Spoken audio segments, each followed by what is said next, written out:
And it's all change. They're in the big time tonight. They've got the biggest of them all, Liverpool, in the third round of the FA Cup. It's live here on Sky Sports. There's giant killing in the air again, but Liverpool's pedigree is second to none.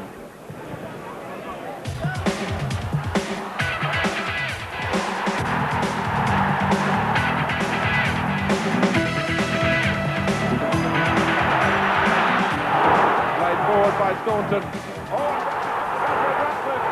Ian Rush takes on Neville Southall. And off the line by Hinchcliffe. Bertie!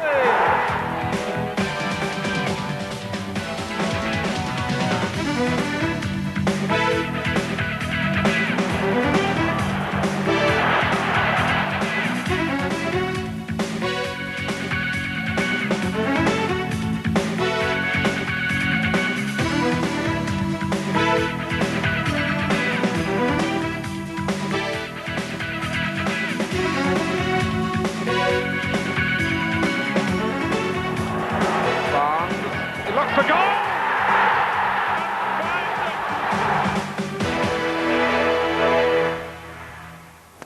Well, the Liverpool team bus in unfamiliar surroundings at Gresty Road.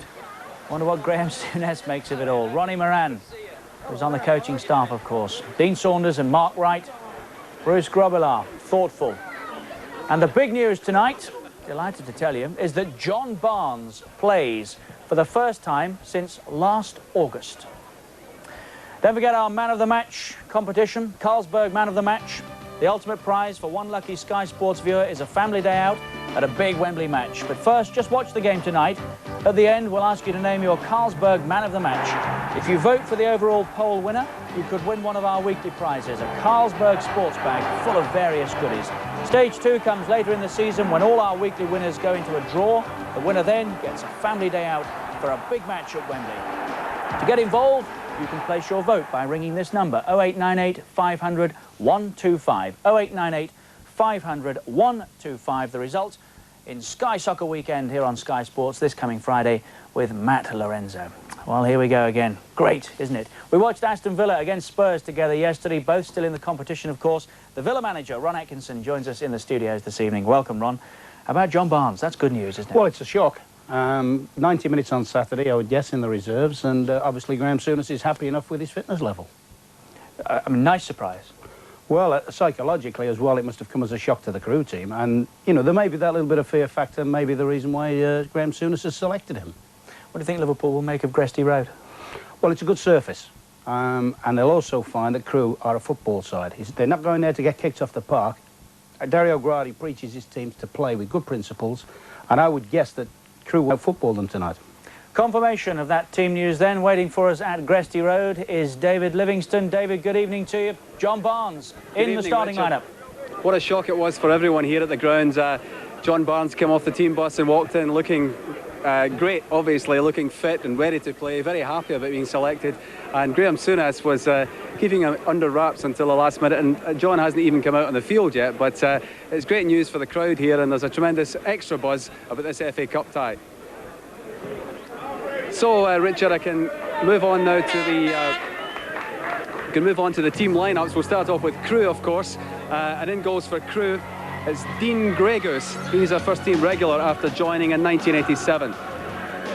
Defenders, Gus Wilson, brother of Clive at QPR, Darren Carr, Aaron Callaghan and Dave McKerney. In midfield, Craig Hignett, Dale Jasper, Steve Walters, an ex-England schoolboy and reckoned by many to be the most promising player here at the club, and Mark Gardner. Up front, Tony Naylor and Rob Edwards. Between them, 25 goals this season. The manager, of course, Dario Gradi. He's developed a great youth policy here, and he's delighted at the chance to pitch his team's skills against Liverpool. A terrific team, Liverpool.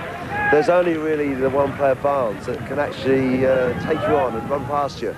So it's a good test for our discipline, you know, whether we can play properly as a team, and the football wears you out. Liverpool wear you out with the football.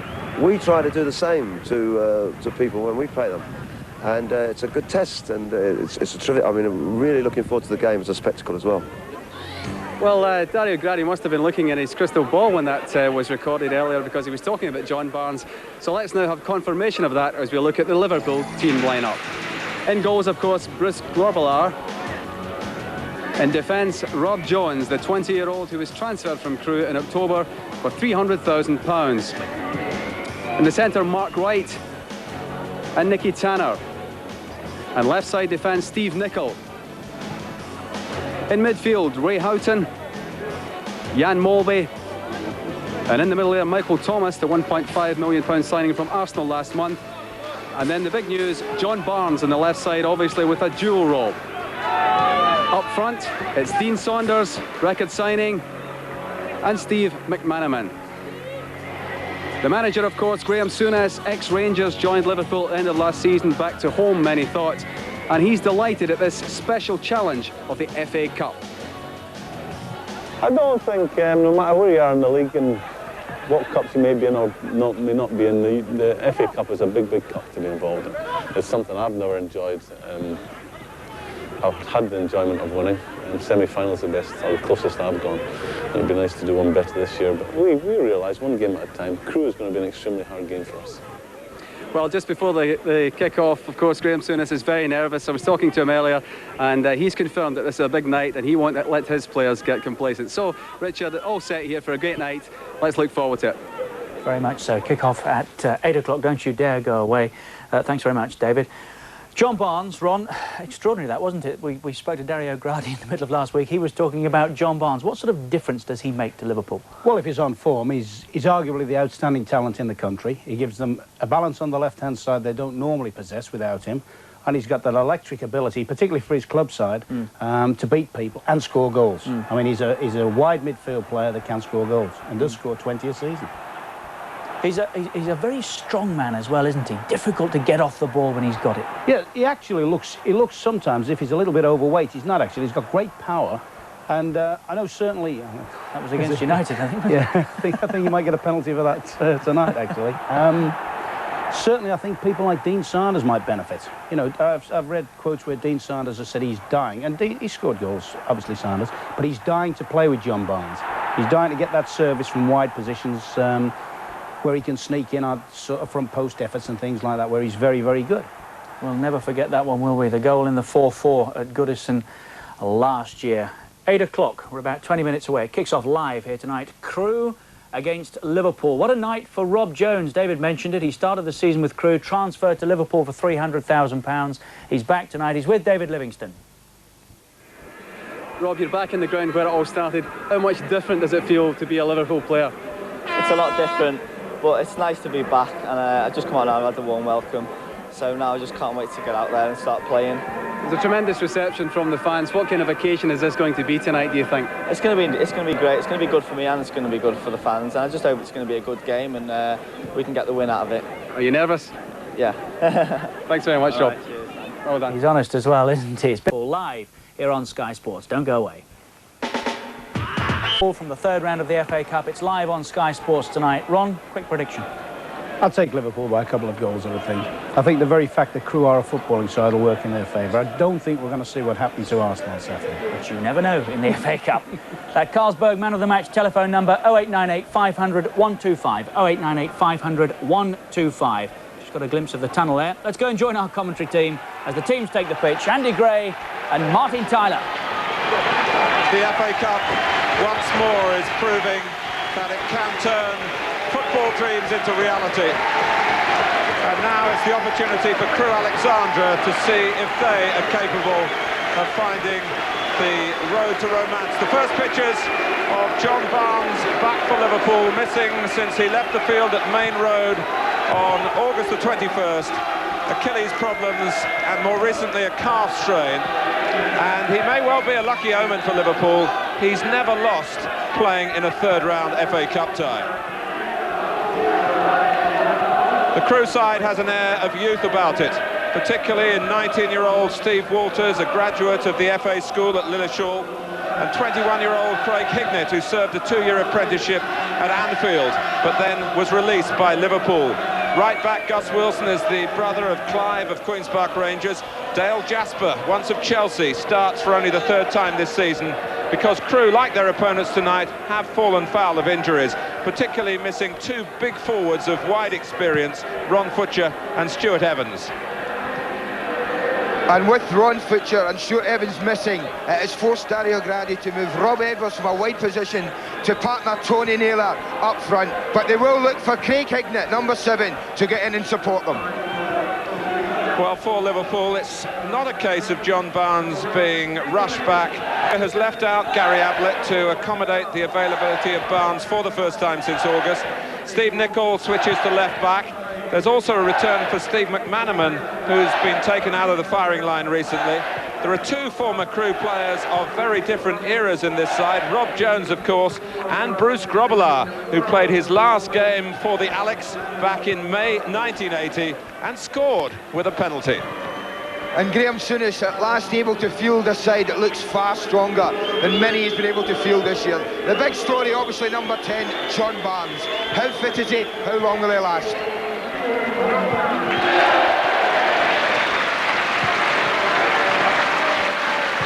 Craig Hignett, who had those 2 years as a Liverpool junior, was bitterly disappointed when he was really shown the door out of Anfield, but he has an opportunity to prove them wrong tonight.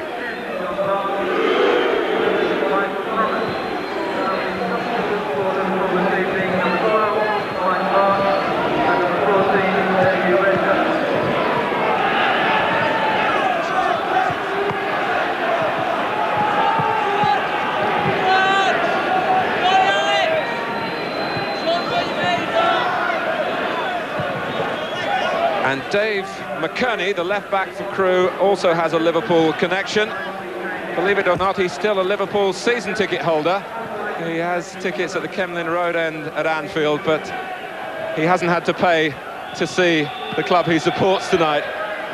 Probably worth it for him just to see them in midweek matches, Martin. Hopes that they're not drawn in the same day in cup ties.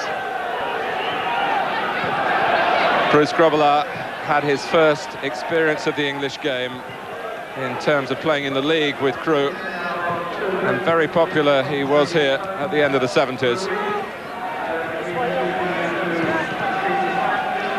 But John Barnes, who's played just one comeback game in Liverpool's B team last Saturday, but as Graham Souness says, he's been looking marvellously sharp in training. Well, I think that must be the key thing, Martin, because I do feel, and I think you and I were talking beforehand about whether John Barnes would play and would he be substitute. I think we all felt he would be on the bench and be used a little bit later, just to give him first team match practice, if you like. But obviously Graham Souness feels he's right there, bang up with it, and he's selected him right from the beginning.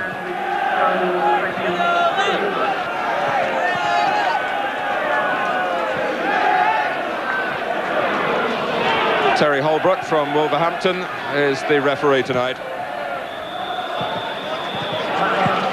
Well, Rob Jones, who played for Crewe against Liverpool last season in the League Cup. The deal worth originally £300,000. Another £75,000 has come from Merseyside here after Jones completed 10 appearances, and there's a package that could reach £650,000 in total. So Liverpool, as I'm sure you've worked out, have changed to their second strip of all green. And they kick off. Certainly what happened at Wrexham will be in the minds of both sets of players.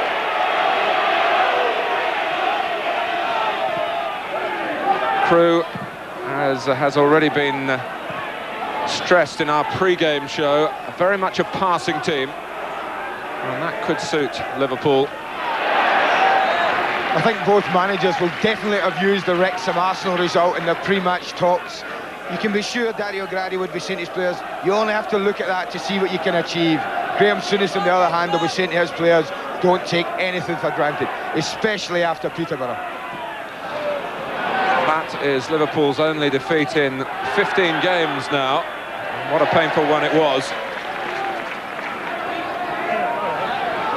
Well, will lightning strike twice?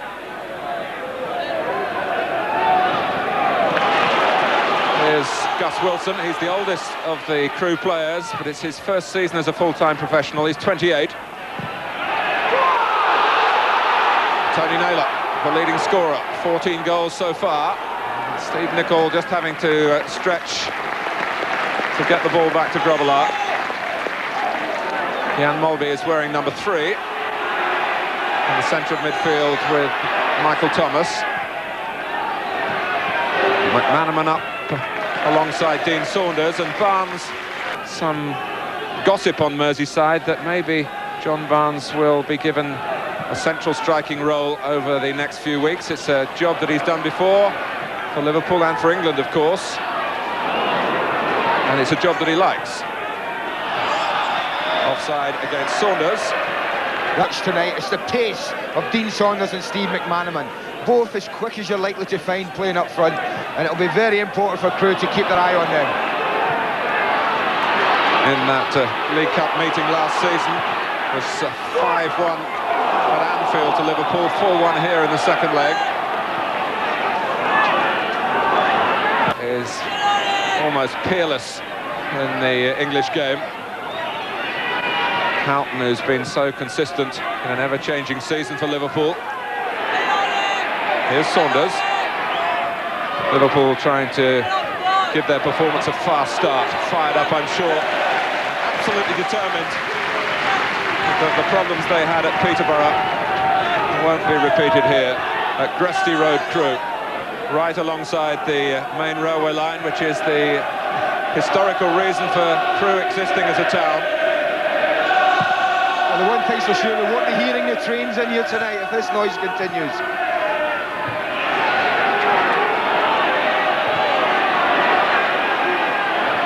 McManaman, as he was challenged by Aaron Callaghan.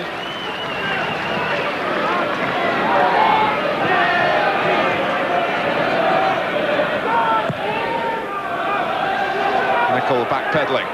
Hignett right with him, but Nicol is able to keep his eye on the ball. Here's Hignett, who's a very confident character, as you'd expect from a Scouser.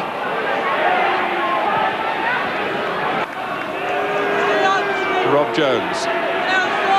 The Crewe supporters are proud of him and what he's achieved already. Houghton, here's Nicol. He's left Hignett. And coming in was Thomas, who of course got to the semi-final of the FA Cup with Arsenal last season. And this is typical of Liverpool, isn't it? Coming forward, looking for a midfield player to get in there in an attacking position. And Michael Thomas not very far away from being on the end of that. Where Crewe have had to rather change their philosophy is up front. Tony Naylor would always be there, but it's Rob Edwards who's partnering him tonight, who often operates wider on the left-hand side. What's obvious, Martin, is the lack of height they do have up front, so you can understand that they will try and play it into both Naylor and Edwards' feet, because really if they knock it up there, you can see Mark Wright and Tanner just heading it back all night.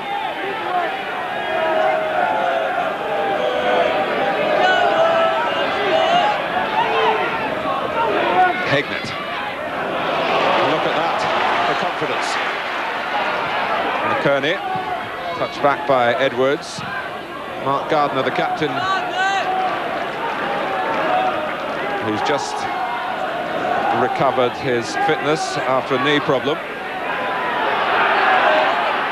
Got back in the team at the right time.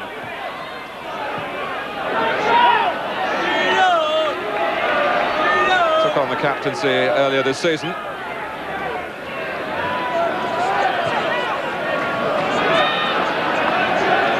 Dean Greygoose, in the Crewe goal last season, saved a John Barnes penalty. Well, they may have saved it last season, but I bet you won't be one to face one tonight. Dario Gradi, his manager, said, what's the use of doing that in a game that we lose 5-1, save it for something more significant. You tell the goalkeeper that.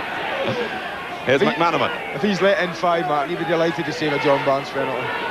Mulby, Nichol's free, and Steve Walters got in quickly. Here's Hignett. Naylor ahead of him. It's played over Tanner, and Naylor trying to get it down, and is taken from behind by Nicky Tanner. The draw for the next round takes Tanner, if he gets through, to face his old club Bristol Rovers. No doubt about the free kick though. Nicky Tanner just a little bit over inches. Got caught out, basically wrong side of the defender there. And Crewe were almost in.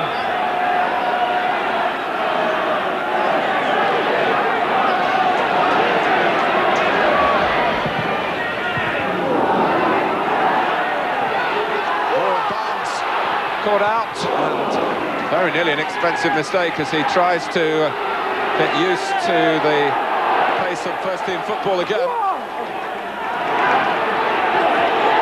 Saunders, Mulvey, and McManaman's drifted to the left this time, and Liverpool have 4 forward here. Crewe struggling to keep their shape. Barnes shoots. It's blocked by Dale Jasper. Barnes again. McManaman. Saunders was waiting on the far side. Gardner got there before him. Here's Houghton.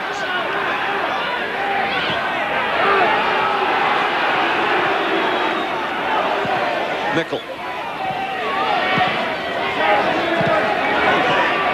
Lovely passing from Liverpool, and Callahan just stopping Steve Nicol getting clear to round off a move of some authority.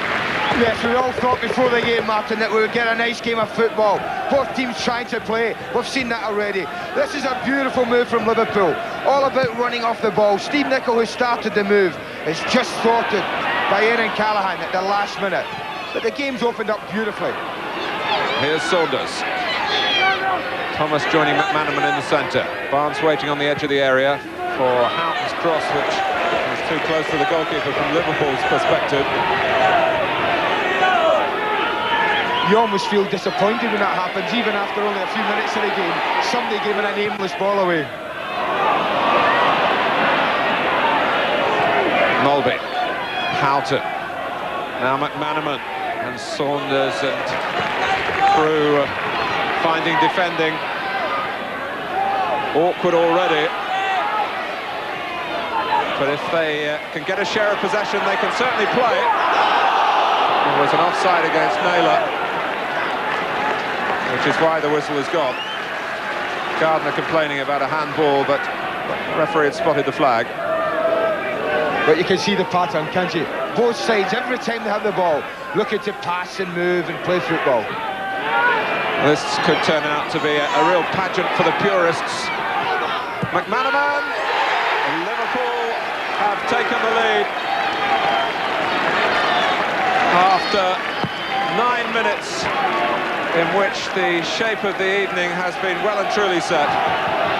Yeah, Jones in his old ground, lays a lovely ball to Steve McManaman, and Darren Carr just doesn't get there.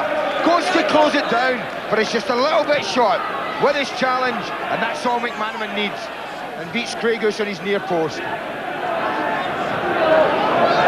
Well, Crewe are very proud of their youth policy here, but it's one who's come through the ranks at Anfield. There are never too many of those with money available in the transfer market, but Steve McManaman really has sparkled, played many more games at this stage than he would have expected in the summer, and how good he's looked.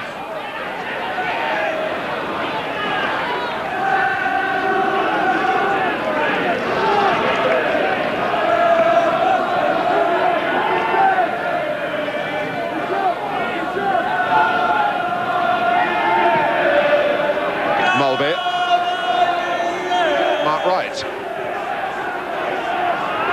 Saunders making Darren Carr really work, and he got there first. Thomas, and well held by Craigus. There's a tide of fine football flowing towards this goal and this goalkeeper. I know they like to play football, Martin, but Crewe have got to be careful.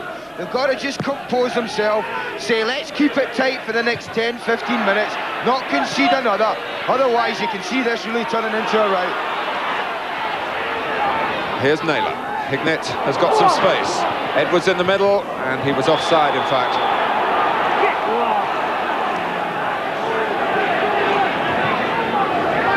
Rob Edwards had just got too far forward.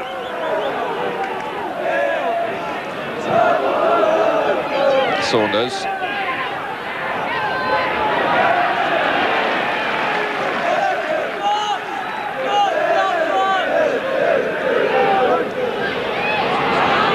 Saunders leaving Carr again. Houghton, McManaman and Barnes trying to make space in the centre.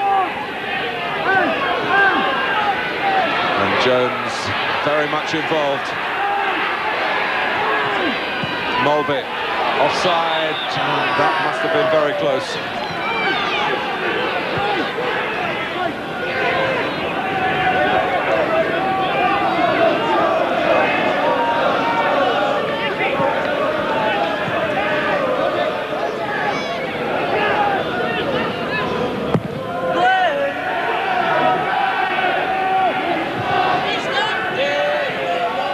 Mulby. Leaving Walters. Here's McManaman.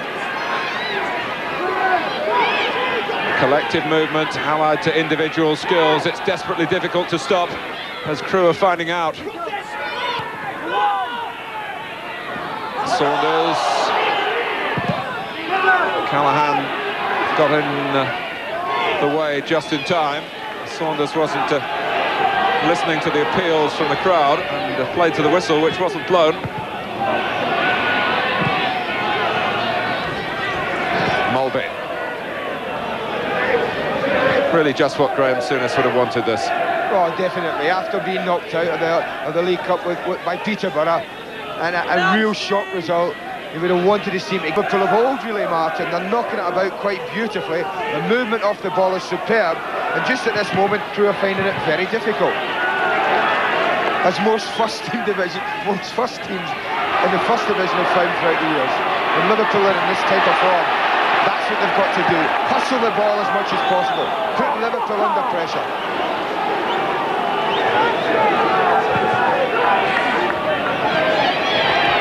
A second goal, as Arsenal know to their cost, is imperative, though, for Liverpool. Arsenal almost played with the same authority in the first half at Wrexham. But only got the one. And the rest is now firmly embedded in the history books. Yeah, it's not all about playing wonderful football, this FA Cup, is it? It's about results.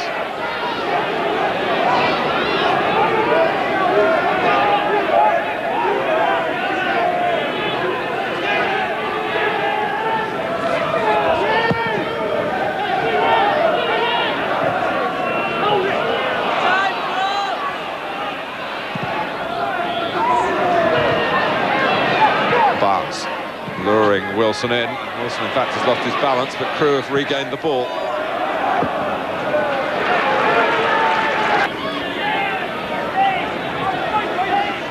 Crewe standing currently 8th in the 4th division. They were relegated from the 3rd last season, despite impressing observers with their intentions. Dario Gradi does believe in the philosophy of passing the ball and movement off it, very much at his level, a Liverpool equivalent. I think there's many people believe that Crewe would be better suited in a higher league, isn't there, Martin? The way they try to play football all the time is sometimes not suitable for the league that they're in. But there is a stability in the structure of the club here that allows the management to play the way that they feel is proper, the way the fans want them to play, to entertain. Dario Gradi is 18 months into a 10-year contract as manager here.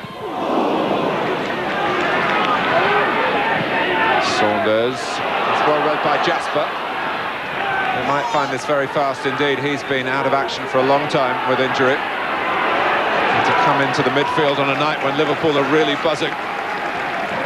Well, not going to be anything too pleasant, but Walters has got it back in that area. Naylor in a race here with Grobbelaar that he gives up on from Rob Edwards' attempted pass. Well, it's definitely the best way back for them is to try and win the ball as high up the park as it can, just like that. Put the man in the ball under pressure and try and win it up the park.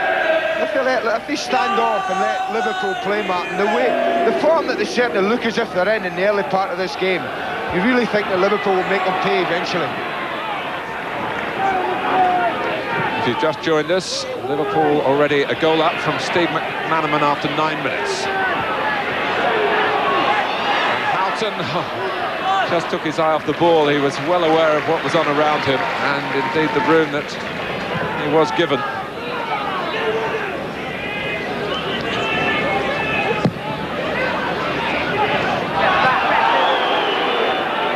Well, Edwards was ducking down. Quick free kick.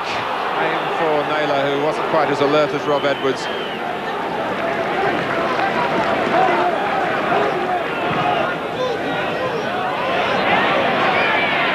I think he was quite happy to come out of that with his head intact. Mulby.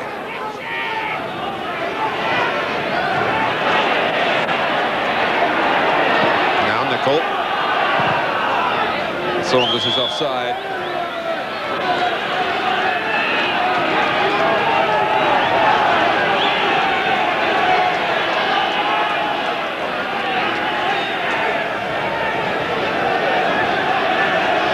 Well, Darren Carr has just had some good news. He's going to be a dad for the first time. Congratulations to him and his wife, Stephanie. But the bad news is he's got to cope with Dean Saunders tonight. And Saunders, like all the Liverpool players, has made an electrifying start here. Yeah, he'll be hoping his new arrival doesn't give him as much trouble as Saunders and McManaman seem to be giving them at the moment.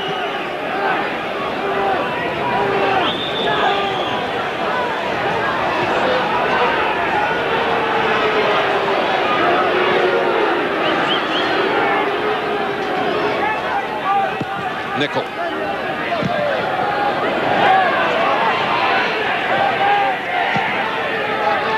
Mulby. Jones is the outlet again. Gardner going across to try and get a challenge in on his old teammate.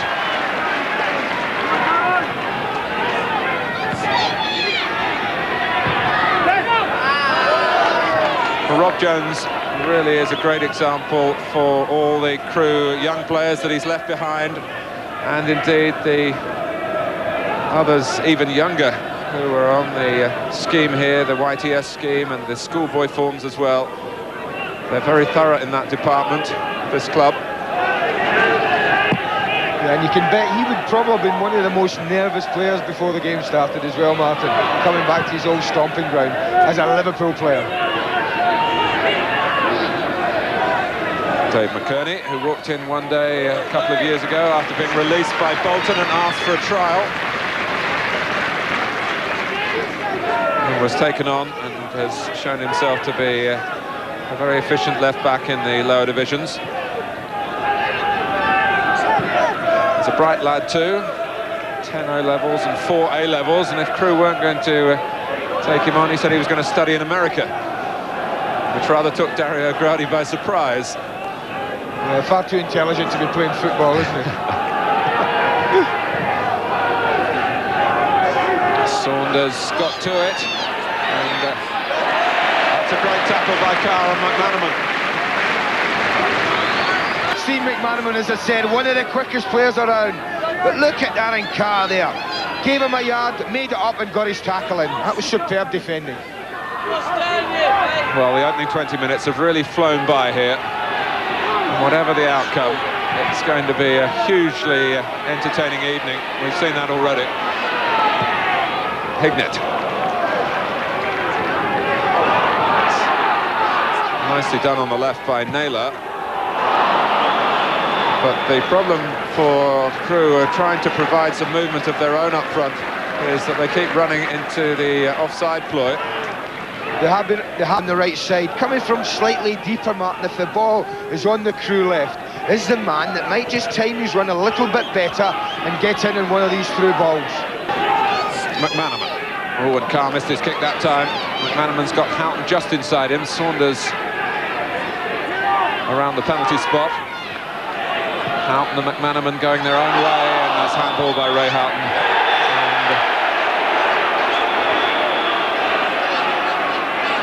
Well, it ended eyeball to... Yeah, well, I think this is ample evidence that this is a fiercely contested cup tie as well as a good foot. Look at Hignett has got a sighted goal. And he's taken the wind out of Nichol's sails. Still Hignett. Right, didn't get there.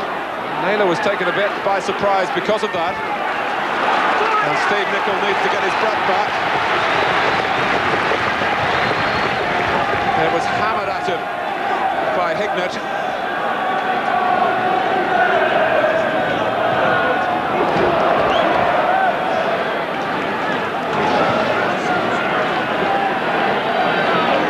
But that was a shade more promising for Crewe. Oh yeah, they certainly got in there and got Craig Hignett into a good promising position.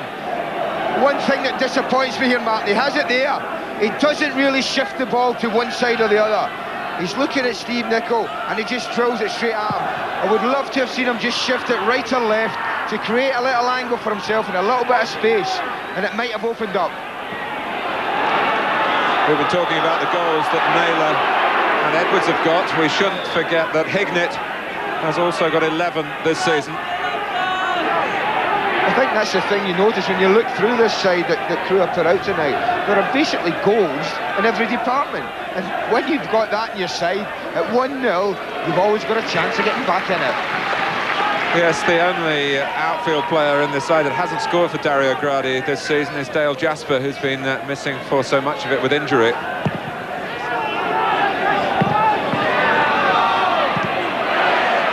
Wilson, flicked on by Hignett. Naylor, and Hignett's away. Edwards is in the middle, and Grobbelaar sensed that was the area that Hignett would be aiming for, towards the far post where Edwards was coming in. Well, they combined quite beautifully there, Hignett and Naylor, to free Hignett on the right side, and his ball just a little bit too close to Bruce Grobbelaar. But the last couple of incidents will certainly be confidence boosting for Crewe. Mulby. And Houghton. Grey Goose started to come, and wisely went back. Barnes.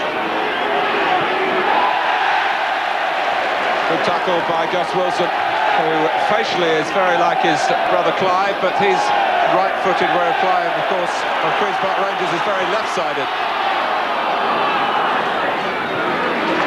The first signs that Crewe are starting to come to terms with their task.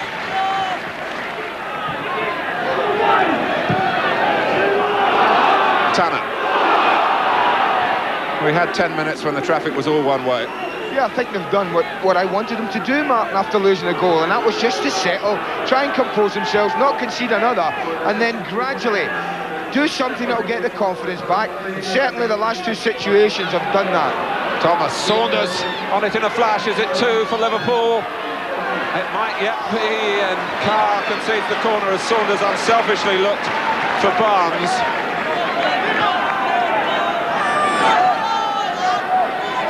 I can't believe this, Martin, honestly. I would have put money on Dean Saunders just cocking his foot back there. And I couldn't believe it when he chose the option to pass in that situation. Saunders to take the corner himself. Mark Wright's got a free header, and it's off the line by Edwards. Last touch. 2-0. And without a great deal of fuss and celebration, John Barnes is back with a goal. Yes, it's a typical John Barnes goal. Just watch him there, number 10, right in front of your picture, little flick. I mean, that is why Liverpool have missed John Barnes so much. I mean, it all starts, this is a super header from Mark Wright. I think it might have even come off the post there. And as it comes drilled back in, that's quality. And here's Hignett.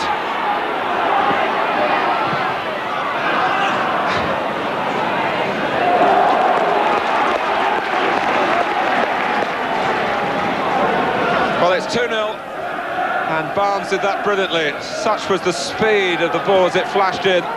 It almost looked at first sight as though it hit Barnes and went in, but the replay made it absolutely clear that Barnes improvised in an inspired way, and he's back to illuminate the game, and Liverpool in particular.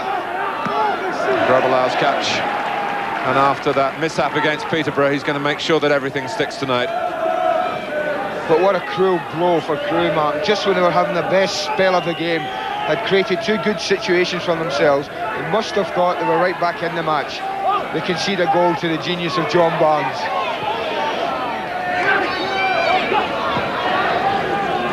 Nicol.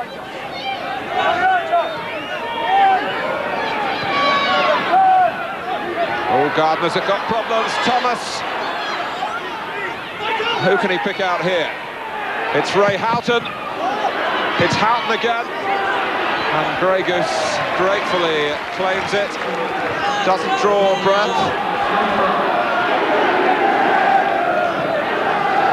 Crewe are thinking of making a change. Dale Jasper is struggling in the middle of midfield. And who wouldn't against Liverpool in this vein? You wonder how many they're going to end up with tonight if they sustain it. Barnes again! It's 3-2 for Barnes.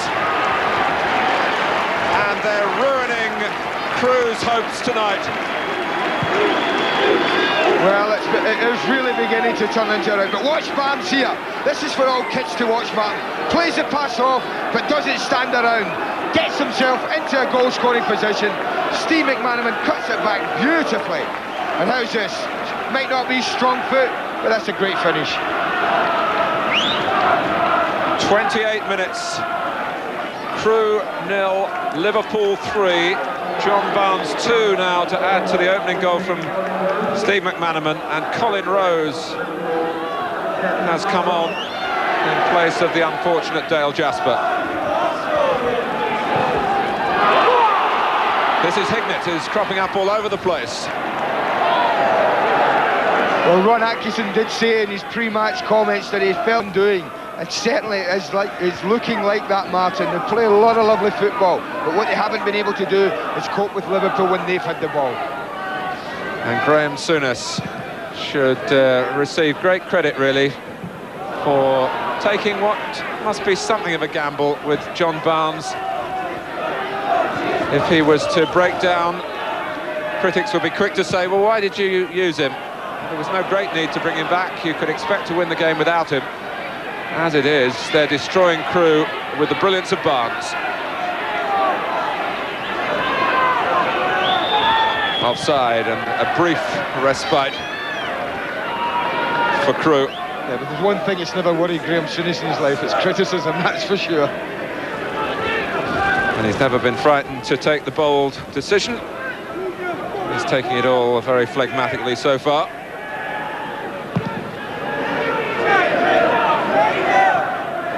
Naylor. Still Naylor. And one thing you can be sure of, that Crewe will continue to try and play. They will continue to look for goals, and on this occasion they came as close as they've done so far. A brilliant little run, really was, from Tony Naylor. What he did do, he did shift the ball to create the angle for himself. But it really was good defending from Liverpool. Gardner to take the corner. Carr and Callahan away from the picture you were looking at there, which is Walters and Naylor right inside the goal area. Edwards. Here's Gardner. And there are three breaking for Liverpool here. Sauce on the ball, McManaman up with him. Thomas to the right. Here's Michael Thomas against McKerney in more ways than one. Yeah, wonderful break, but Michael Thomas just a little bit casual there, Mark, with his final ball. Not casual with the corner, which was delivered quickly. Recognising the percentage in the short ball. Nicol looks for Thomas again, and that time he was rather matter-of-fact. But John Barnes has now got an extraordinary record this season. He scored on the opening day of the season against Oldham, the only full game that he's played. He came off against Manchester City in the midweek after that, and here he is hoping to complete a second game of the season, and he's got 3 goals to his tally, 2 of them tonight. It's no wonder then that they've been complaining about being out, Martin, and how they've missed his contribution, not only as a goal scorer but as a goal creator. Graham Souness has been very consistent in saying, judge us when we're all fit, and he's quite entitled to say that. And more are coming off the treatment table. It's Mulby. It's 3 against 1 momentarily. And the linesman has ruled that there's an offside.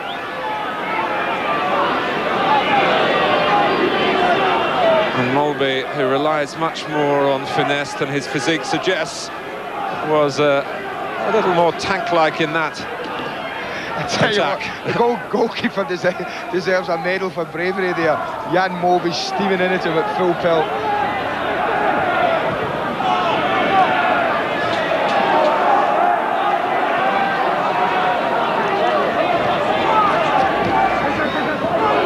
Naylor, who's done well with limited opportunity. It's his first season in the first team as a regular, and he's improving all the time. Yeah, and there's a little reason why he's got 14 goals already this season. Always in the danger area, he's prepared to turn, go at people and get his shots in. He's 24 now, Tony Naylor, a product of the non-league scene. Didn't really have an education in the game. And the same can be said about Gus Wilson, who's treated with no respect there by Dean Saunders. That would have been a good old-fashioned shoulder charge in your day, wouldn't it? Well, I think we can say in the day of Dean Saunders' father, Roy, who also played for Liverpool a bit before my time. Not much, though. Unusual family double, though, in the FA Cup. Father and son for Liverpool. Here's Wright. Came upfield in the move that led to the first Barnes goal. Here's McManaman looking for his second. Carr trying to keep up with him. And Saunders, no! He followed it in very well. That was an example to forwards. He just wasn't watching McManaman, but he couldn't quite get there. No, he does the right thing though, Steve McManaman. It goes across the goalkeeper, and that's the advantage when we talk about it, Martin, of going across goalkeepers, is that if you don't quite hit it right, or the goalkeeper gets a hand to it, it gives your other striker or midfield players who are backing you up a chance to get in on the end of it. There was one ball at Villa Park yesterday, was it Mark Blake who played it, that no one quite attacked for Villa like that. If they had done, they might have got a goal, but I wouldn't ask you to comment on that, Andy.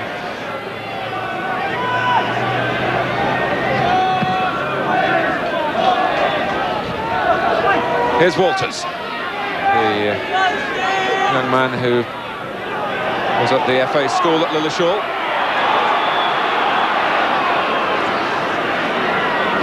Hignett now has been switched to the left-hand side, with Rose playing more on the right.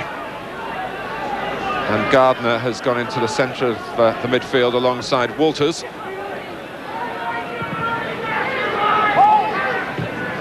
Here he is.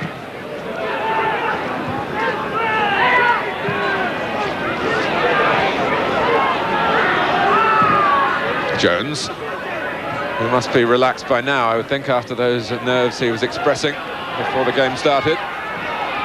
Saunders. Barnes asked to show just how much sharpness he has. Still probably a bit to come in that respect. Yeah, it's true that, Martin, because no matter how much training you do, when you come back from injury, actually on the training ground, I'm not so sure if that's out either. I think John Barnes done an injustice here and actually did catch it, but you never ever make up for it until you're back playing. Saunders squeezing it through for McManaman. Grey Goose comes out, and Callahan gets it to the goalkeeper, who could have been somewhat stranded then, but Aaron Callahan will claim he knew exactly where Dean Grey Goose was. There's hardly time to reflect on that before Liverpool pick up the tempo again.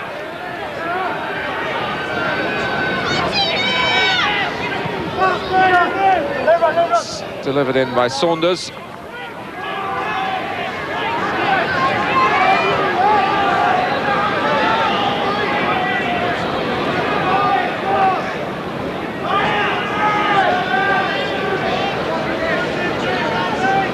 that tells its own story. Crewe have had their shots, though. Have been more impressive in attack than in defence. Rose is offside. He's only 19.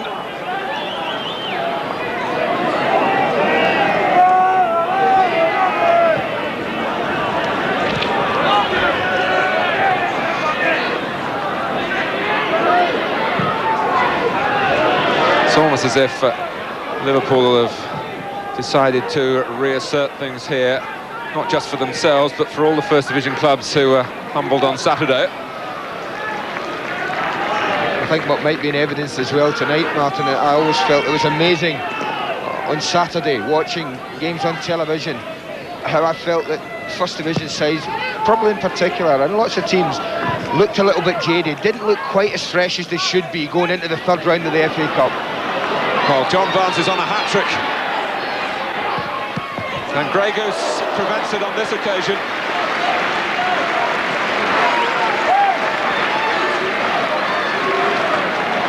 Well, just to come back was a big enough story, but he really is going to have the headlines to himself tomorrow. John Barnes, 2 goals in the bank, and you wouldn't bet against him getting the third. Jones. Mulvey linking up with Wright. Mulvey tries to curl it, and Grey Goose saw it coming and just got to it. And when he did, he held on exceptionally well. Oh, superb football. Both the attempt from Jan Mulvey and the save from Dean Grey Goose. That's heading for the top corner. Wasn't content just to push it round either Martin, got both hands on it and kept hold of it. Super save. There's an arrogance in the best sense about Jan Mulvey's football. He really does believe he can beat any goalkeeper from that position.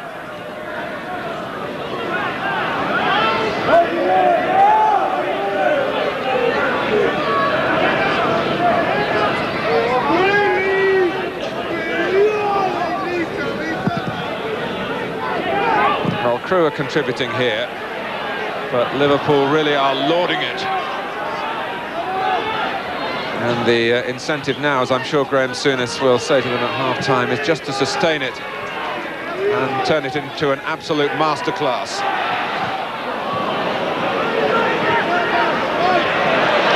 The Crewe have other ideas. Walters, that's a great pass!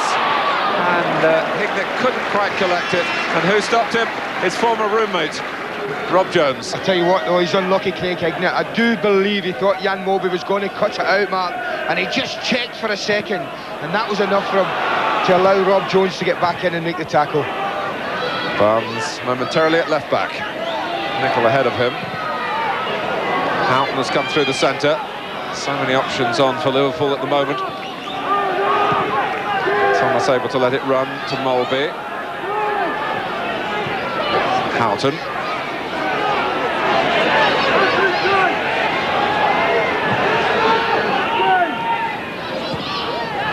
McManaman.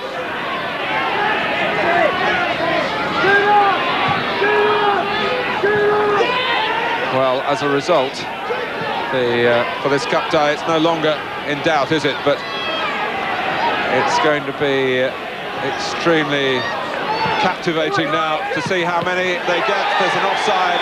It's offside. Saunders. I'll tell you what, Martin, I would like to see that again. But I'll tell you what it was. This would arguably have been one of the best goals ever seen on this ground in terms of the amount of passes that they have put together there. And I'll be very surprised if the linesman wasn't wrong there. Well, Saunders, who was on the move forward, he has proved his worth to Liverpool more readily in cup competitions this season, particularly, of course, in Europe, where he's already set a new Liverpool record. Mulvey.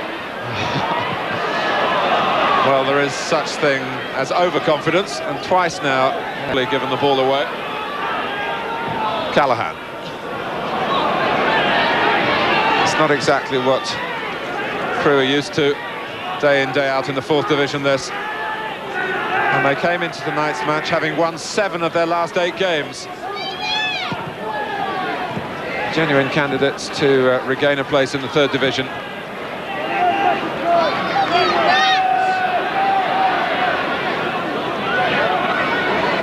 Crewe 0.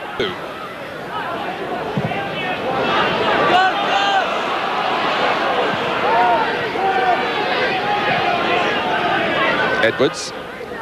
Now Gardner, but Liverpool forcing him back in the shape of Thomas. It's Michael Thomas's 5th start for Liverpool tonight. Rose. Can he get away from Nicol? Coming on to this is Rob Edwards. It's a good try.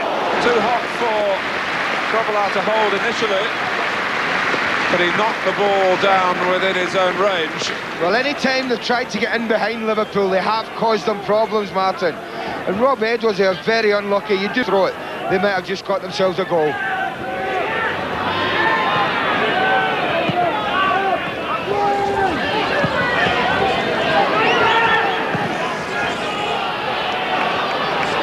Here's Jones. Houghton. Gardner really hasn't got close enough to him. Carr getting his head to the cross. Walters looking for space behind Tanner and for Naylor to fill it. Liverpool have had some difficulties in the centre of their defence, where Wright and Tanner hasn't always been a partnership that's been in total harmony. That's in recent games. They also found these lively Crewe attackers sometimes difficult to track down in the first half here. But in the other half of the field, and Liverpool have been magnificent.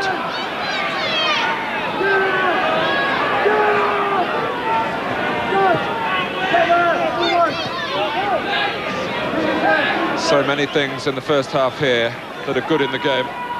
Passing, vision, movement off the ball.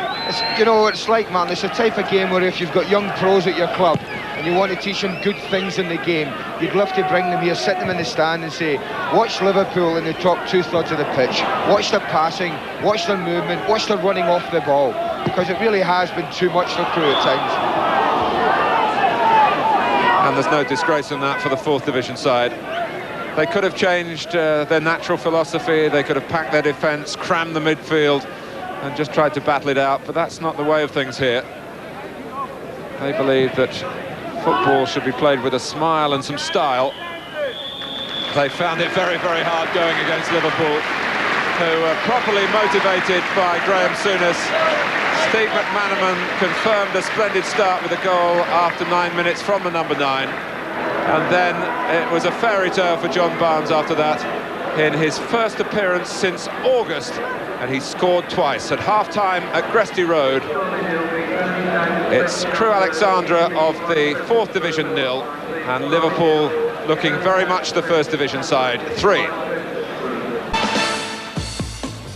Welcome back, 3-0 to Liverpool run. I suppose we're counting now, are we? Yes, whether Liverpool take the foot off the pedal now and say, all right, we'll have a hard league game on Saturday, let's not do anything stupid and just win it in a professional, clinical manner, or whether the likes of Sanders and people like that say they want to add to the goal tally. It's an absolute treat to watch, must say. OK, Liverpool have made a change, I understand. Let's go back and find out what. Marsh is on for Ray Houghton for the second half. It's just a precautionary move by Graham Souness. Houghton's been troubled by a groin injury. There's nothing too serious. It gives Marsh another opportunity to show his versatility. He's been playing further forward recently with McManaman rested. So Marsh is on the right of midfield. Crewe Alexandra, club incidentally named after a pub. Start the second half, 3 goals adrift. And there's no disgrace in that. Liverpool really have put on a show, and they start the second half very much in the same vein, with Saunders hungry for the ball on the far side.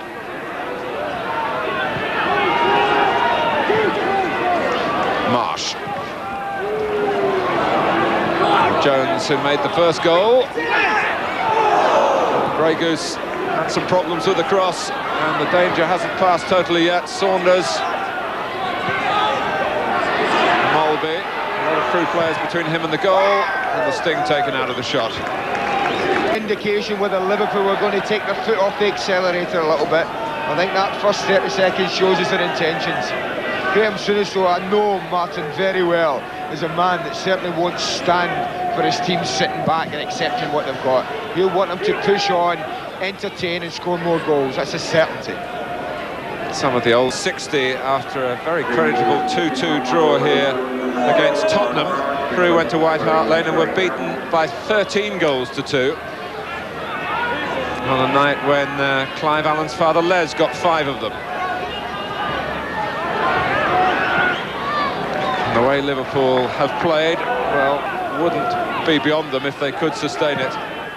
But Gardner finds a terrific ball for Crewe. Here's Rob Edwards. Owen Rose coming in very quickly. Couldn't control his header. Brilliant run again. Once again they've got behind the Liverpool defence and that's caused them problem. Rob Edwards must think he scored, but that's a quite magnificent save from Bruce Grobbelaar. And Colin Rose coming in on the end of it.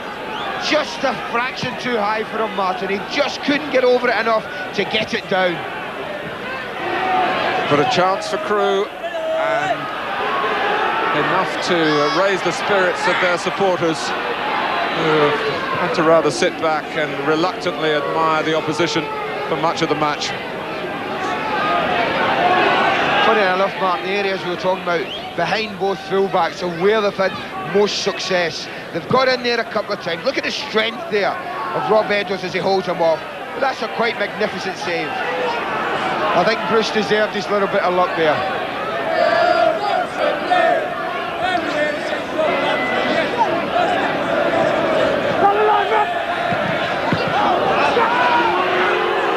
Thomas. Moult and Wilson timed the tackle well. Saunders not settling for letting the ball run out of play. Here comes Mulby.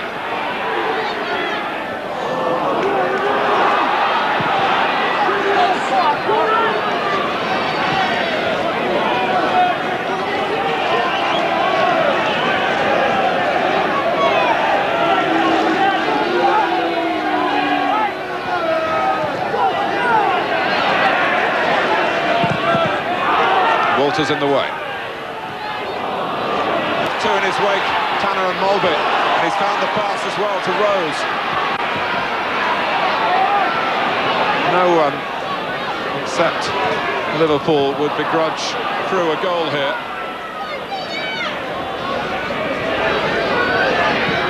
Barnes. McManaman. Chased by Rose, faced by Callaghan. And McManaman's gone a long way, and when he seemed to have gone far enough to really find the range, I don't think he could quite believe that he'd got as far as this. I think he's allowed to come so far. John Barnes was there. I think Dean Saunders just comes across. You can see it there. They just get in each other's way a little bit. But that was a super positive run from Steve McManaman. Off the ball, takes it from him in the end. I don't think Marsh was too pleased about that. McManaman's cross, and it was always the goalkeeper's ball.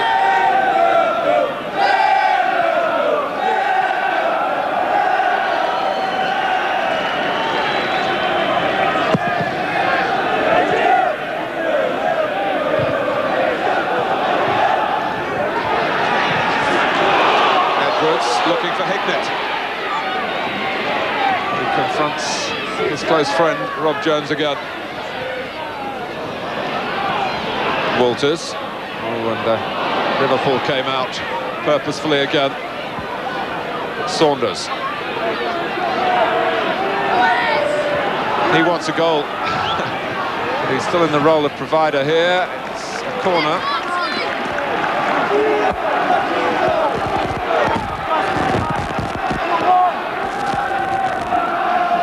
Liverpool work the short corner. McManaman coming across the line of Callaghan. Calmly done by Carr.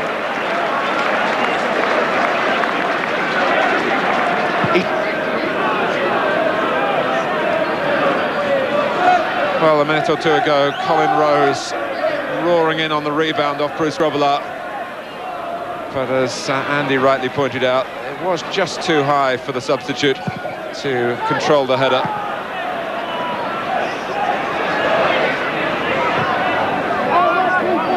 Cut out by McKerney.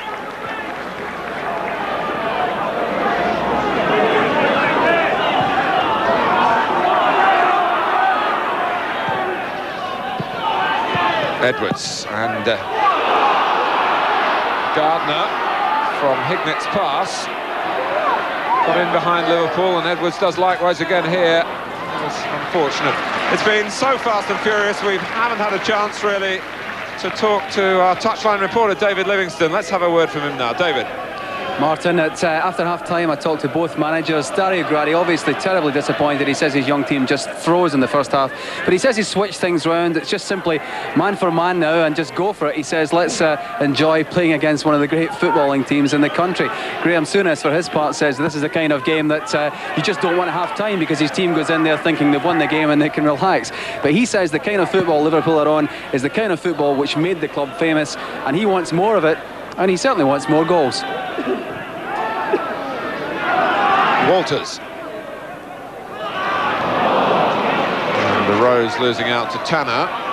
Here's Mulby. It's Barnes on the ball, it's Saunders in the centre.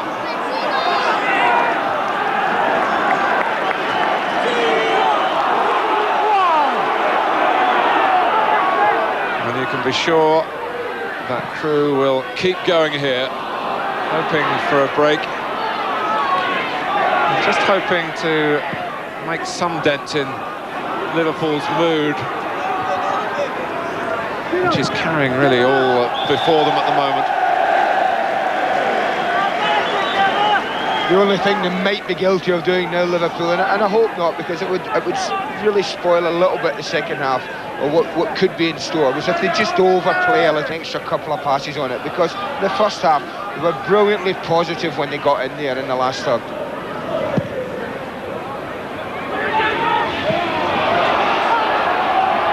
Edwards. Even in defeat, Crewe are stating the case for the smaller clubs, the production line that they provide to give young talent the opportunity to play league football. When you think that Crewe have played such a major part in the development recently of the likes of David Platt and Jeff Thomas, Rob Jones since then.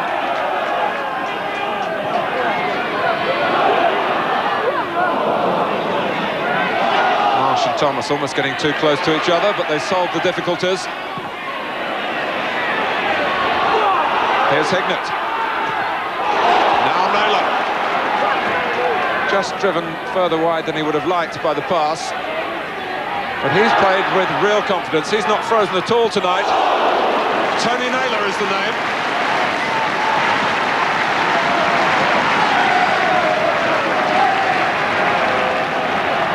Well, a very positive run, but really quite poor defending at times from Liverpool, who allow him into the danger area. And I think Bruce is quite happy to see that one bounce off his chest, go for a corner.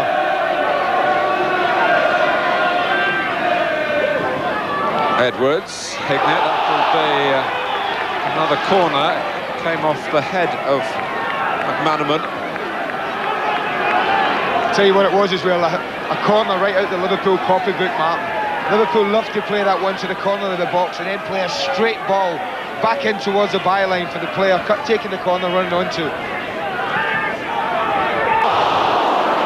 That was Callaghan.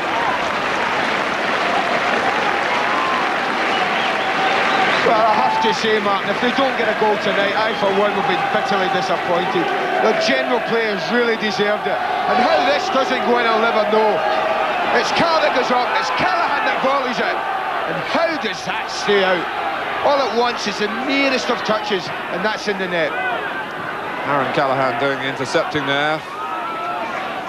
Past international at under 21 and youth level with the Republic of Ireland.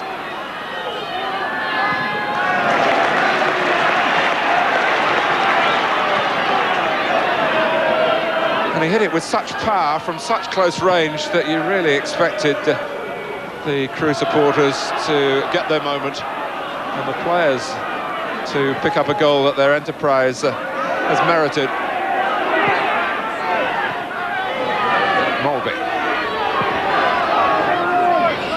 Saunders coming across the eye line of Aaron Callaghan then. Nearly pinched the ball. Rose.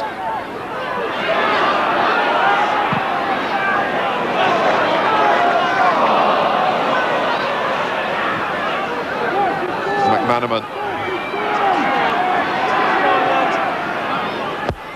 For Barnes, the goalkeeper's come, and John Barnes, understandably at this stage, isn't going to overstretch.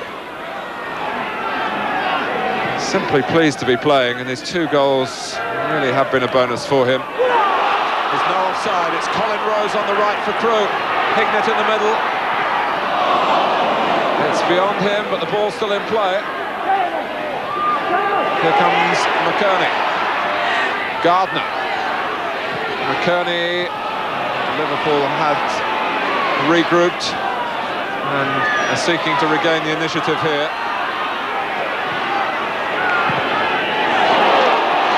Hignett, well found by McKerney. Walters is free inside him, but Hignett didn't really spot that. He was looking further afield. A little rolled pass into the stride of Walters then might have unhinged Liverpool. Mulby. Liverpool won't be allowed to relax here, which is continuing to make this match a spectacle. But Crewe are gambling in their tactical style, as David Livingston told us from the touchline, marking man for man at the back. There's every chance they'll be caught out again. But it's the most spirited showing from this club, which is rightly regarded as something of an academy of the lower divisions. Naylor's been an irritant to Liverpool, and they're trying to sort him out now. I think, to be fair, I was most surprised that the referee didn't give a free kick. I don't know whether he has, Mark, but he really has come in from behind Mark Wright and really sorted out Tony Naylor then. Well, Mark Wright, 40 caps for England. He's captained his country as well, having difficulty with a striker who really has no pedigree as yet in the game, but has been super for Crewe, and he turned so sweetly again then.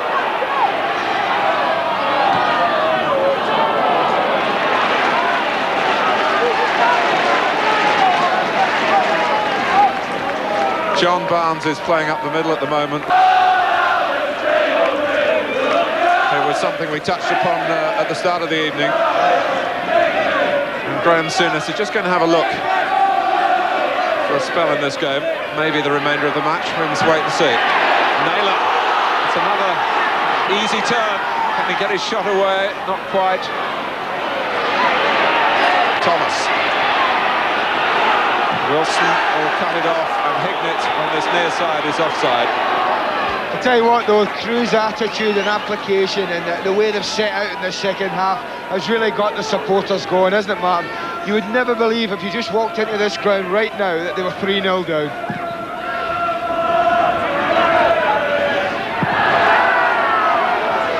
Well, it's an absolute joy to be here, and I do hope the mood of the evening is coming through to you at home. The fans are loving it.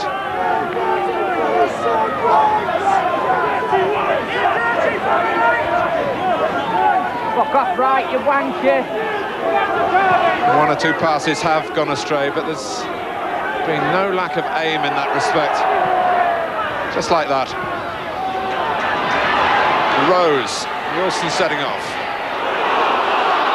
McManaman's had to go back with him, showing that he's got a good appreciation of the game. Steve McManaman.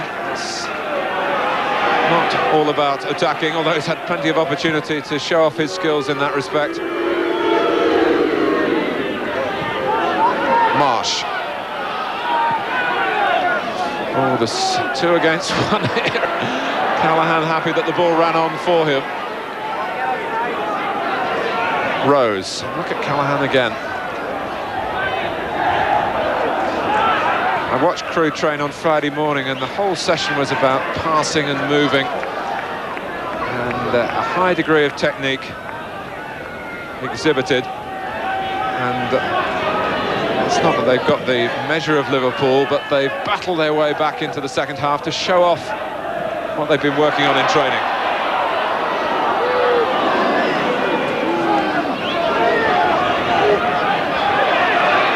Marsh.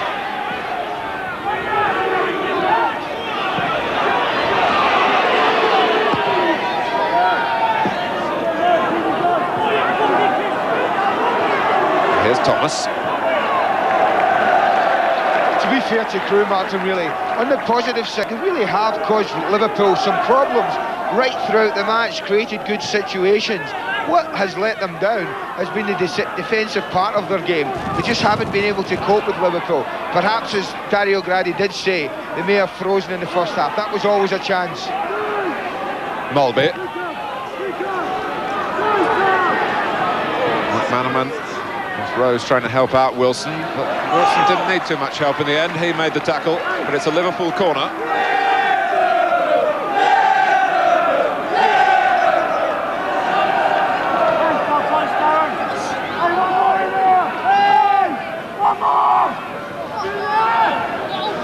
Not too much room to approach the corner for Saunders. Right. Matched well by Gardner, I think it was.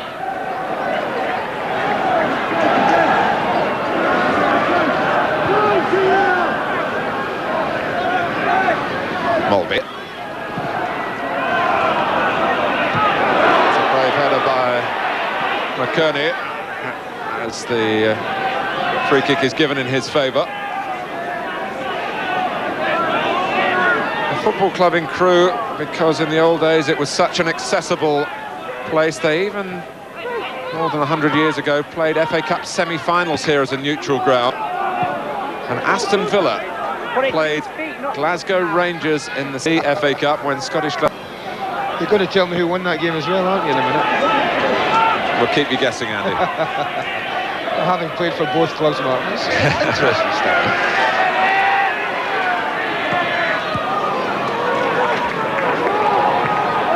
Well, if you look at the Rangers records, you won't find an appearance in an FA Cup final. Here's Mulby.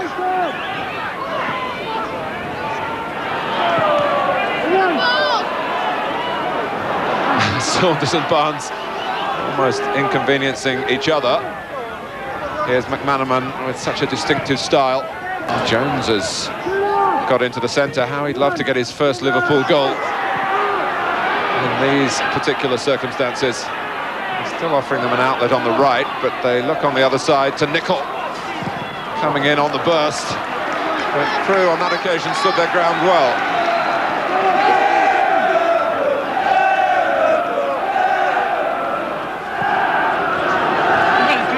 Yes, I think a combination of better defending and perhaps feeling more comfortable about being actually on the same pitch as Liverpool has certainly made them defend better in the second half.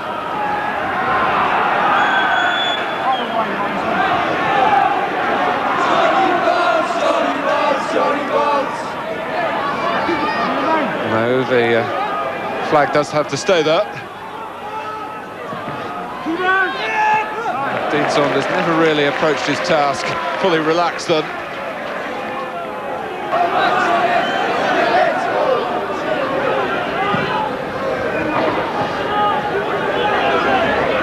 Callahan.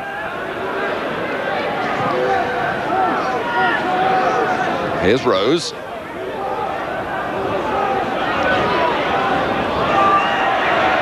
Minutes gone in the second half, and it's still as we were at half-time. Crewe 0, Liverpool 3. 2 goals for John Barnes. In case you weren't with us then, after the opener from Steve McManaman.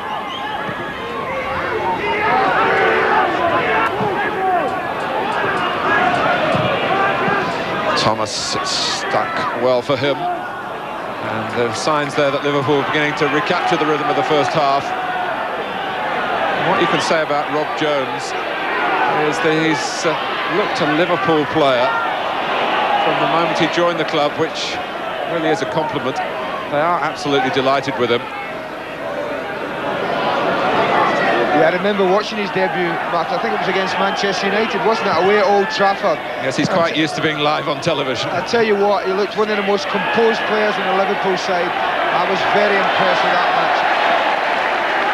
And Walters is also under scrutiny from Liverpool. Steve Walters has got an unfortunate handicap. He suffers from a blood disorder. He has to take anti-inflammatory tablets. He missed a lot of last season through illness, just taken the edge off his play.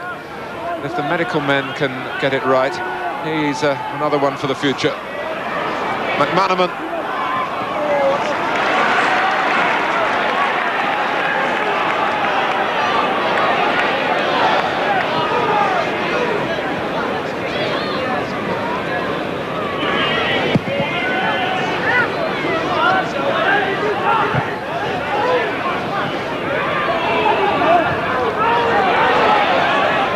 Reality in the third round of the FA Cup has taken over from romance, you could say here. But watching this match, you do feel that at both the respective levels, the game is in good hands. Marsh, hoping that Barnes would be darting into that area for Liverpool. Naylor.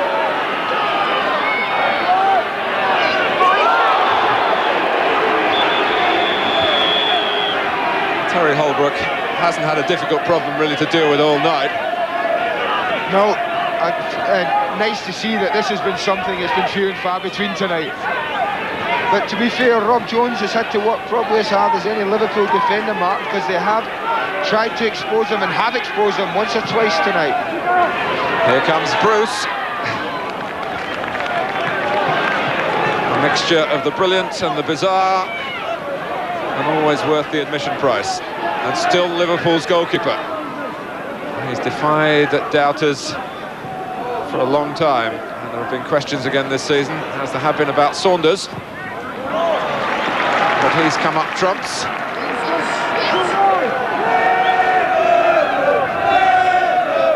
Mark Wright makes his way forward. Typical Liverpool short corner. Mulby. Owen Wright was free, but the ball was inches too high for him. Well, Jan Mulby showing a fine turn of pace there and puts in a wonderful cross, but very much like the chance that came at the other end, the ball just fractionally too high for the incoming player, Mark Wright, on that occasion. Jones in first. The next challenge, the honours went to Darren Carr. Saunders is offside. And it's challenges like that that'll go towards helping John Barnes' confidence as well, Martin. Having been out as long as he has been, if he gets tackled like Darren Carr's just tackled him and he gets up and walks away from that, that'll boost his confidence.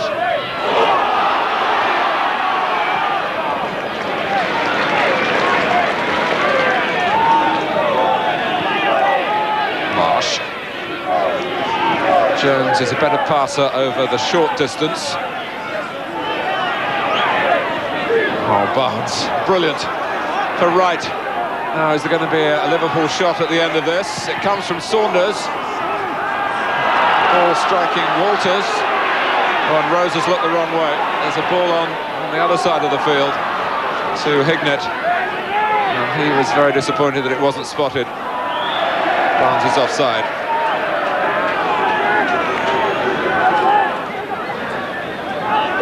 I remember him getting a hat-trick at Coventry at the end of the season a couple of years ago. He's still searching for a third here on a ground where Ian Rush got 3 in the League Cup last season.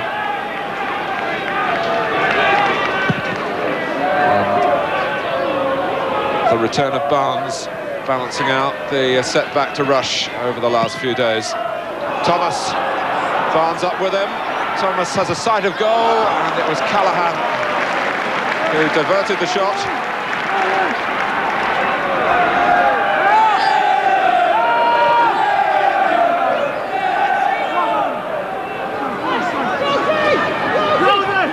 Jones.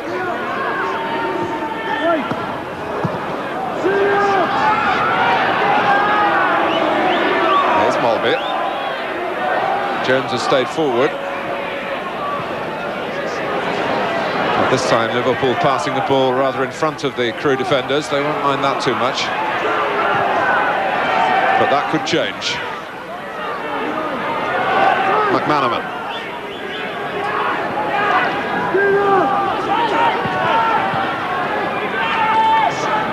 Here's Barnes.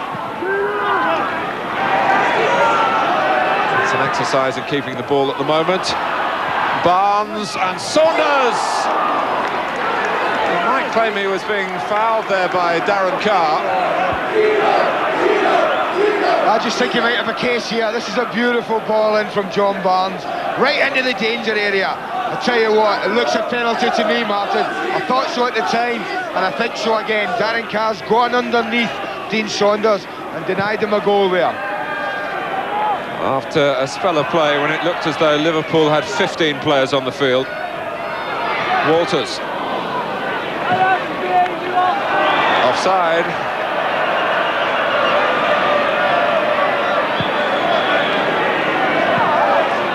Dario Gradi is making his second change. And they get even younger, the Crewe players. 18-year-old Neil Sorvell replaces Darren Carr.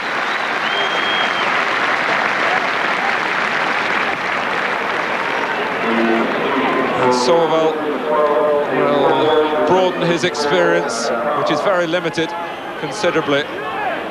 I'm sure that's all the thinking behind his decision there, Mark, because Darren Carr's played very, very well second half. Didn't do so badly first half either. And I think he's probably saying, Dario Gradi, I've got a young kid here, let's stick him in for 15, 20 minutes. Let him see what it's like to play against one of the big boys in sort of certainly British football.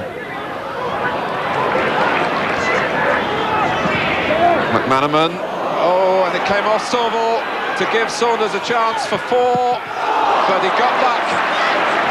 He stuck to it. Neil Sorvell, in the end, survived. Well done to him for that. Yeah, well done, young man, indeed, Mark, because a lot of players would have been standing there with their head in their hands, thinking they conceded a goal. He was having none of it, got back. That's good habits. Well done, young man.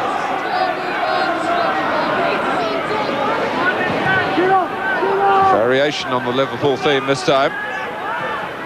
Try and pull Crewe out. Thomas.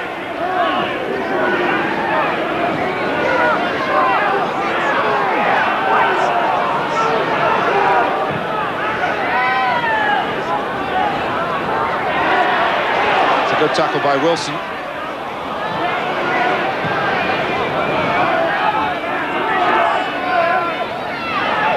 Well, just really for the first time a little of the pace has gone out of the game. The point Andy was making earlier in the match. Players coming into the third round of the FA Cup this year.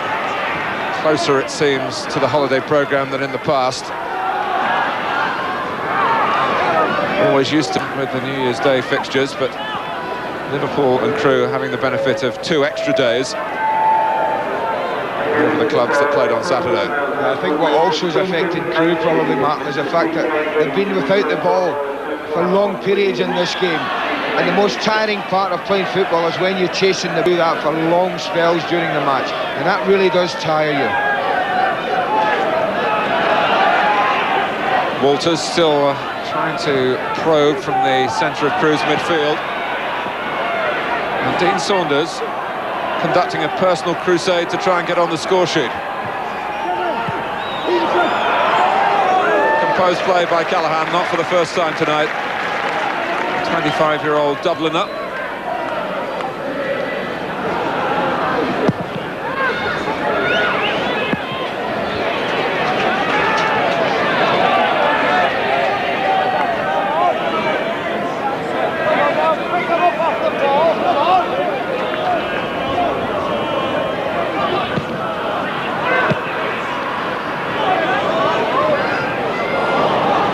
When Crewe first entered the FA Cup, they lost their opening game 10-0, and they must have felt after half an hour that 100 years on, it was going to happen to them again. But they've grown in stature. And they continue to look for a goal which would certainly lighten the closing stages for them.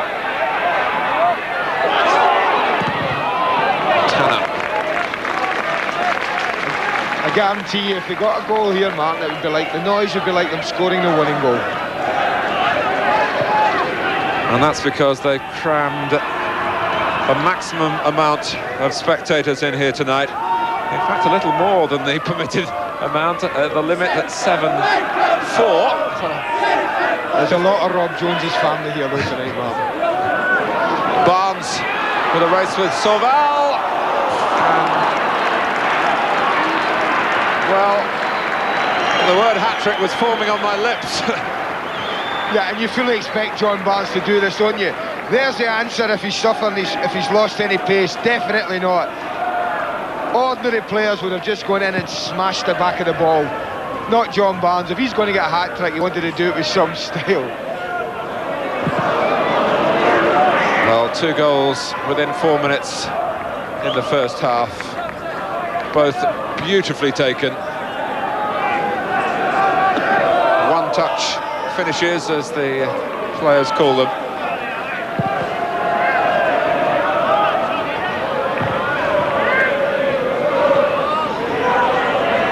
Saunders screening it cleverly. Mulby. Saunders. No one's worked harder. Well, I set him up, didn't I?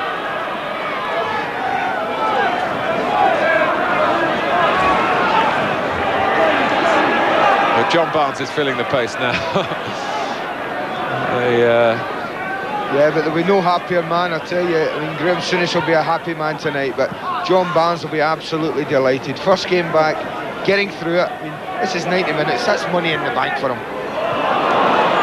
He's been gasping for air as Crewe had the ball, but he's got it back from them. And the waltz was underway.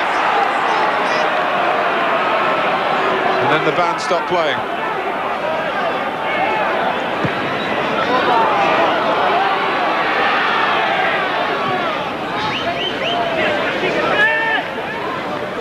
It's very good news for the English game, though, with the European Championships coming up in the summer. Certainly. That's the good news for Scottish supporters, obviously, Martin. John Barnes back in fine form. But as Scots, we're just delighted to be there, of course. Jones. Saunders still hunting. And Thomas Muskell, no.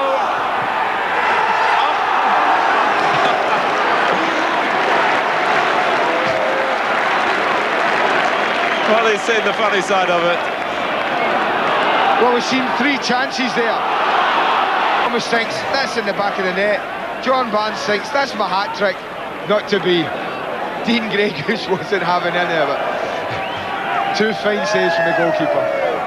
Well, he was beaten 5 times in the first leg of that League Cup meeting last season.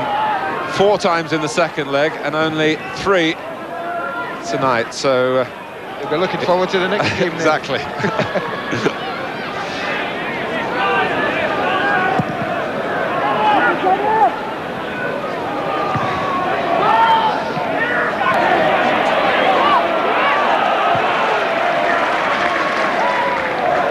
Nine minutes to go.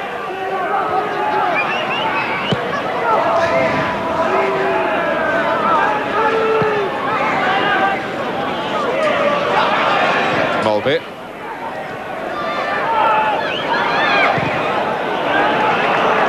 Here's Nicol, who's been playing left side midfield in recent First Division games and is in that area and even further advanced now. And Grey Goose did well to get to it, let alone hold it. Yeah, what he has shown tonight, Martin, when he's been called upon and when he's been able to get his hands on the ball, is a very clean pair of hands. I mean, that sticks brilliantly there. Super save again. Sorval winning a header against Saunders that he'll be proud of. Rose. But Liverpool could have knocked it back to Grobbelaar then, but they are trying to maintain the momentum. Certainly hasn't been a conscious decision to slow the game down in the second half.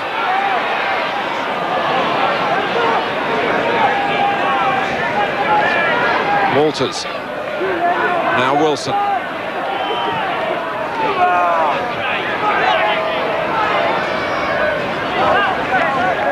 Let's join David Livingston down on the touchline again. David.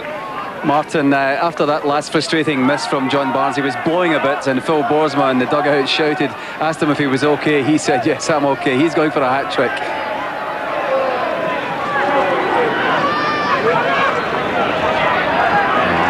Marvellous control again from Barnes. McManaman, Saunders and Marsh keeping pace with him. Here's Marsh, who scored this season in the European competition. He wasn't looking to add to that. Rose.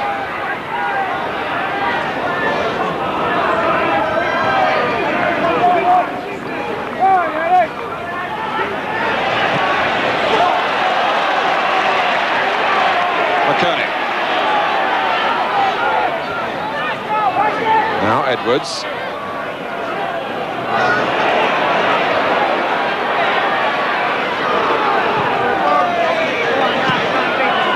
Kearney looking to loop it over Mark Wright, very nearly achieving that. Jones and Marsh not really able to set Liverpool off again.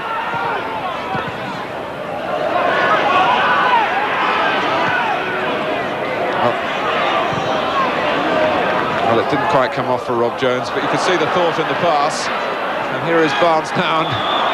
Saunders still scurrying into positions that might add to his tally of 16 so far this season. But it was offside then. You're quite right, he's worked as hard as anyone tonight, Martin. Looks very hungry for goals.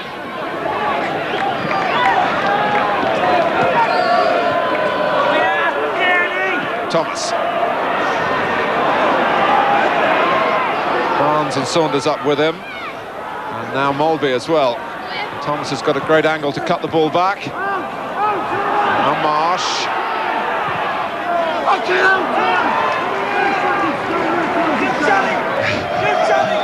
Well, there were some dissenting voices on both sides then.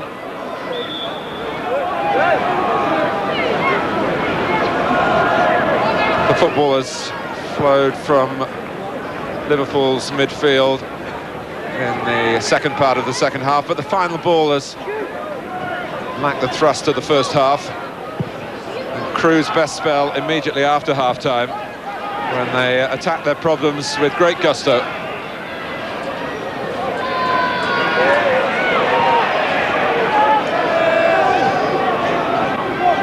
Nicol. What an asset to Graham Souness he's been in these trials and tribulations with all the injuries.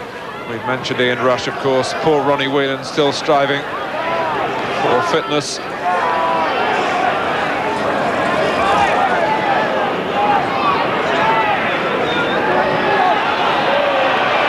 Gardner. Okay.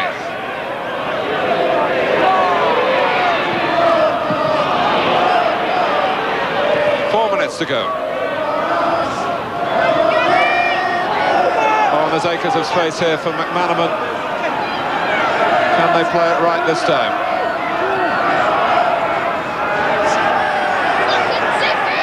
Marsh.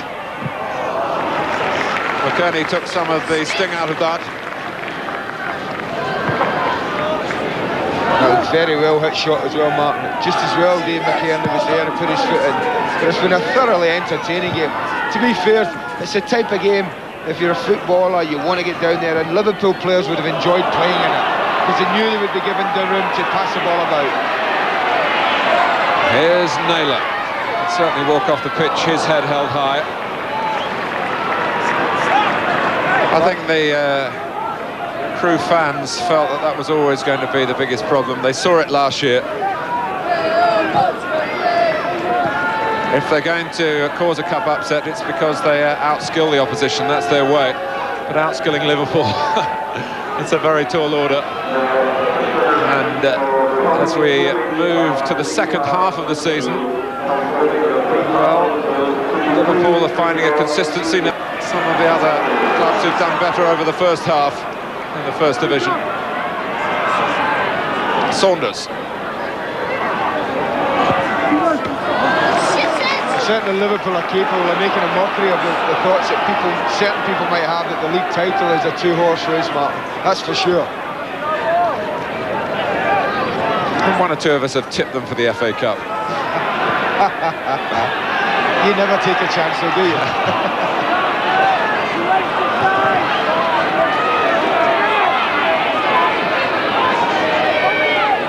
Hignett. Too much angle towards Grobbelaar. He was trying to pick out Edwards.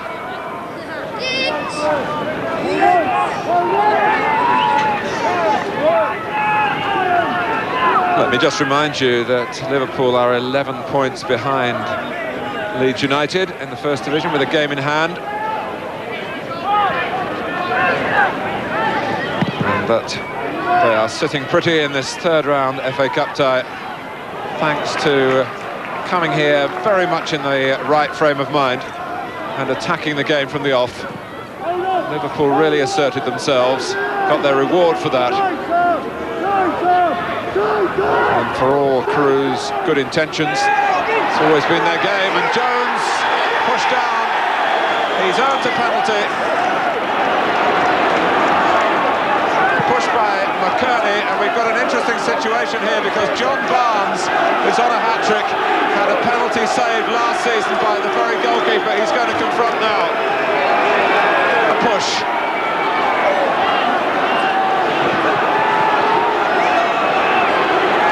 So John Barnes takes a deep breath. He's been taking several of them over the last few minutes, and he scores. 4 for Liverpool, 3 for Barnes. Grey Goose went the right way, but it provides a perfect finale for Barnes and for Liverpool at Gresty Road. Well and truly back, John Barnes, isn't he? That's him. He's told the footballing, certainly the footballing folk of the English First Division, I'm back in business. His first game, a hat-trick. What more could he ask for? What more could Graham Souness ask for? It's the strength of management to make a decision that others might have just shelved for a week or so. And Liverpool certainly had the first word here, and they've provided the final chapter of a very entertaining story. One-sided it has been for much of the night, but I'm sure you, like us, will have admired Crewe and the part that they played. But it's Barnes who has the spotlight, and Liverpool have brought an air of reality back to the third round of the FA Cup. And after their huge problems at Peterborough, they have coped very well here at Crewe. Barnes with 2 inside 4 minutes in the first half after Steve McManaman had given Liverpool a lead after 9 minutes, and then the hat-trick in the final minute of the game from the penalty spot after Rob Jones, a Crewe product, and that's what Crewe Alexandra are very much, a breeding ground for young talent in the game. Jones had been brought down for the penalty, and it's Crewe Alexandra 0, Liverpool 4. John Barnes, if he's got the breath, is talking to David Livingston. John, how are the legs after that? Not after that, after the first 15 minutes they've gone. I just can't get memory after that. Clearly the old magic's still there. How easily did it come back? Well, I think the main problem is the fitness. I don't think he lose too much touch or ability, but I think it's the fitness is the main problem. So although, as I said, I was tired maybe after 20 minutes, I just have to keep going just to get the fitness. It was noticeable towards the end that Phil Boersma was signalling to you, do you want to come off, you're feeling too tired, but you were obviously going for that hat-trick. Well, I've scored a lot of twos and I was scored too many hat-tricks. But they did me a favour by putting me up front, so I didn't have to chase the fullback too much. But as I said, it's just a question of getting games on the belt now and just getting the fitness back. How difficult has it been for you when you've been away and heard people question Liverpool's championship and cup ambitions? It happens every year. Everything goes through a sticky patch, and as soon as Liverpool start going through a sticky patch, you know, they question their ability. I'm just glad to get back. You know, I've been out for 4 months, so hopefully now I'll get a few more games and the fitness will come maybe in the next 2 or 3 weeks. Congratulations. Well done. Thanks very much. Crewe the chance to invest the financial rewards of tonight's match and to return their thoughts to regaining their place in Division 3, the place that they lost last May.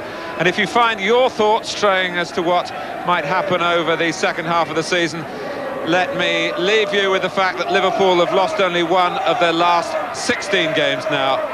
They were supreme here tonight at Gresty Road, and they've beaten Crewe Alexandra by 4 goals to 0.